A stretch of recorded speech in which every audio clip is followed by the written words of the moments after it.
Salut et bienvenue dans cette nouvelle vidéo où nous allons voir comment faire des graphiques en React. Donc c'est très pratique pour faire des dashboards avec des analyses pointues et poussées. Donc en fait, qu'est-ce que ça donne? Est-ce qu'on peut voir un exemple ici? Pop, pop, pop. Bon, j'ai pas d'exemple. Donc c'est pas grave, on va voir ça directement. Alors vous faites un npx create React app avec le nom de dossier que vous voulez. Moi j'avais mis chart-js. Vous cliquez sur entrée. Ensuite, vous allez aller dans votre dossier, donc cd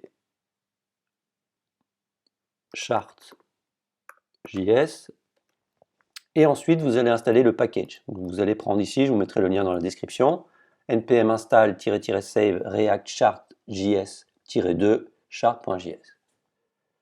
Donc vous prenez ça, copiez,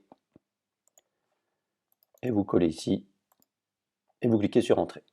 Donc moi je l'ai déjà fait. Donc j'en suis à ce niveau-là. Donc maintenant je vais aller dans Visual, code point.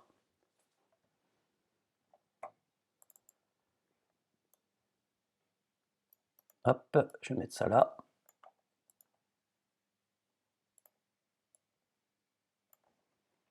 Et on va faire un petit ménage rapide. Donc là, j'ai besoin de rien. Je vais tout virer dans le CSS. Ici, je vais enlever le logo et je vais enlever le header. Donc j'ai pris un peu de CSS que j'ai fait au préalable. Je vais mettre ça dans l'app. Donc là, je fais un petit reset. Ici, je vais mettre un conteneur où on va avoir différentes zones où on va pouvoir regarder nos graphiques. Du coup, ici, je vais me mettre là comme ça. Je vais faire un conteneur. Et à l'intérieur ici, je vais avoir des cards. Et je vais mettre mes graphiques à l'intérieur. Graph. Alors, je vais zoomer un petit peu. Voilà. Ça, j'en ai plus besoin. Ok. Donc, je vais importer le truc. Je vais prendre ça, cet exemple-là. Donc là, c'est le donut. Donc, je vais mettre ici. Alors moi, je vais avoir besoin, je vais commencer par le bar, le plus classique. Donc on va chercher le composant bar. Et ici, je vais mettre bar comme ceci. Pour l'instant, on n'aura rien. Je vais lancer mon terminal. npm start. Donc c'est normal, j'ai rien du tout. Il va falloir initialiser les datas. Donc je vais faire des datas fictives. Donc on va avoir besoin, dans un premier temps, de passer nos données. Donc je vais faire une const que je vais appeler data, qui sera égale à... là, au niveau de la documentation, on nous dit qu'il faut des labels. Donc labels. On aura un tableau de données. Et ensuite, on aura les datas. Data set. Comme ceci. Et également, on aura un tableau. Dans les datasets, on va avoir un objet. Et à l'intérieur, on aura le label, donc l'intitulé du graphique. On va par exemple dire les couleurs préférées des Français. Couleurs préférées des Français. Non, en France. Allez, hop. Comme ceci. Donc on va avoir au niveau des labels red. Alors moi je l'ai déjà préparé, ça ira plus vite. Donc j'ai mis red, blue, green, violet, orange, yellow. Là on est OK. Ensuite, on va avoir besoin des données pures. Donc là c'est pareil, ça va être un tableau. Le même nombre. Hop. Donc combien on va avoir de rouge? On va avoir 23 rouge, 21 bleu, green on va en avoir 33, violet 12, orange 15, yellow, allez 9.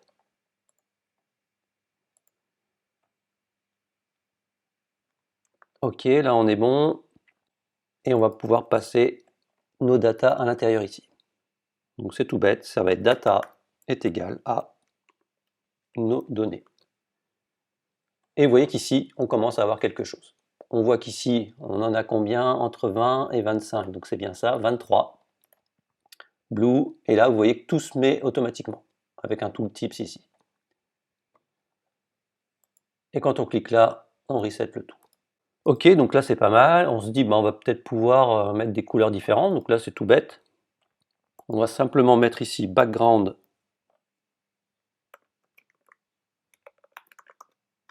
color. Et là, on va mettre la même chose, ça devrait fonctionner. Bon, moi, je l'ai mis au singulier. Donc là, vous mettez les couleurs que vous voulez. Vous pouvez utiliser des couleurs hexadécimales ou du RGBA, ça fonctionne également. Et si je fais ça, on voit qu'on a différentes couleurs ici. Donc c'est plutôt pas mal. Là, on regarde un petit peu ce que ça donne. On voit que ça prend vraiment tout l'espace. Si on a plusieurs éléments, il vaut mieux que ça se resize par rapport au conteneur. Moi, j'aime bien en général faire ça. Donc nous, on va le faire. On va rajouter une option. Donc là, je vais mettre const option qui sera égale à... alors là, dans la doc, c'est maintain aspect ratio. Et là, il faut le mettre à false. Si on fait ça, normalement,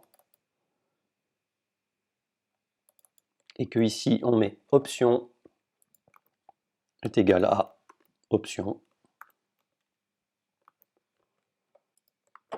et que je me mets comme ça, on voit que ça reste dans l'élément qui est ici. Si j'en crée un autre, hop, j'actualise, on voit que ça se met bien l'un à côté de l'autre. Alors, on a les barres, mais on a aussi différentes choses, comme par exemple,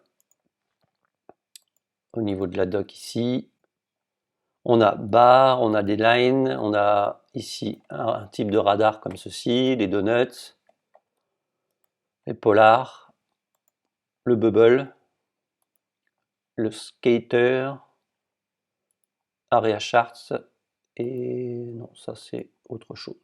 Donc en règle générale, moi j'aime bien en avoir 4 qui sont les tout simplement